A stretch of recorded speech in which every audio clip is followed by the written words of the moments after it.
Happy Monday, everyone. Thanks for joining us here on Valley News Live at 10 o'clock. Still looking like a beautiful twilight out there this evening. Still some lingering sunshine there, or sunlight, I should say, with a few clouds here or there. But by and large, a nice quiet evening for us, especially now that the wind has come down a little bit from where it was earlier this afternoon. Still west-northwest, but now at 9 miles per hour.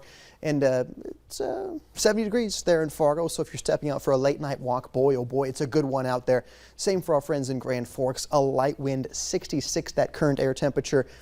Humidity is up a little bit now that the air temperature is falling down to near that dew point, but a dew point in the upper 50s, not too bad when it comes to mugginess here. Now that we're on the kind of cool side of this low pressure system, but temperatures, we're seeing mid-60s for our Minnesota neighborhoods.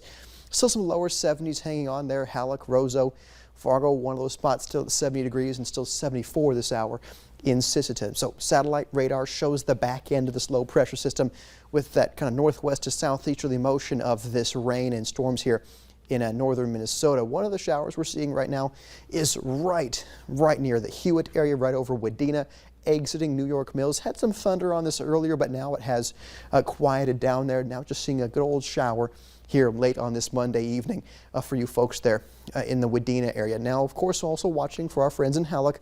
One shower just down Highway 175 from you folks heading toward Newfolden.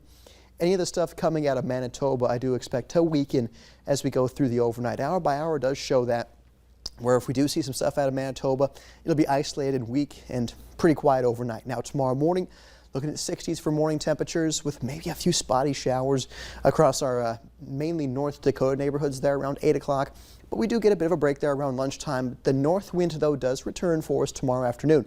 Don't think it'll be as breezy as it was today, but still a nice north wind there, keeping our humidity manageable and keeping those temperatures somewhat muted here as well. Now, you see some clouds hanging on across Minnesota. Still the remnants of that low pressure system that we're seeing affecting those areas today. Still could see a pop-up shower or storm there in our Minnesota neighborhoods through the evening hours. Not expecting severe. Don't think there's enough instability here on the backside of this low pressure system, but regardless, maybe a passing shower or storm there through the evening. 70s and 80s for those high temperatures, and much like today, once we hit about sunset tomorrow, I do expect these to fizzle out, and that storm finally does exit off toward the east then as we go overnight into our Wednesday. But temperatures by midnight tomorrow still seeing 60s, so a comfortable evening in store for us tomorrow once any lingering showers or storms fizzle out. Now, here's the next couple days. Tuesday and Wednesday, you can see 70s and 80s. Now for pretty much everybody with plenty of sunshine, plenty of dry time. The next few days here in these listed cities, you can see Grand Forks expecting low 80s both tomorrow and Wednesday. Devils Lake in the upper 70s both days. Plenty of sunshine expected there. But if we're looking out 1 to 2 weeks from now, which is July 16th to the 20th there, you can see, that kind of brighter red at the bottom is well above average temperatures. The red, which is including Grand Forks and Fargo, is above average temperatures.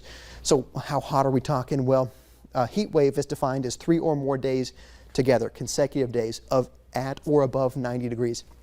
So take note of that temperature there for Thursday, 94. Going into Friday, we're at 93. Could see some storms there on Thursday and Friday with some of the humidity we have built up there for those 2 days. But the weekend, we stay in the low 90s all weekend long and in the 90s again for Monday. So that's, if my math is correct, 5 days in a row with low 90s. So if this does pan out, if we do see 90s each of these days, that would quantify for sure there as a heat wave. So looks like it'll be almost dangerously hot there, Justin, this week. Your math is correct. And that with all the humidity, too, that is going to be very hot. Very hot and humid, Thanks, yes. Nathan. Outside, well,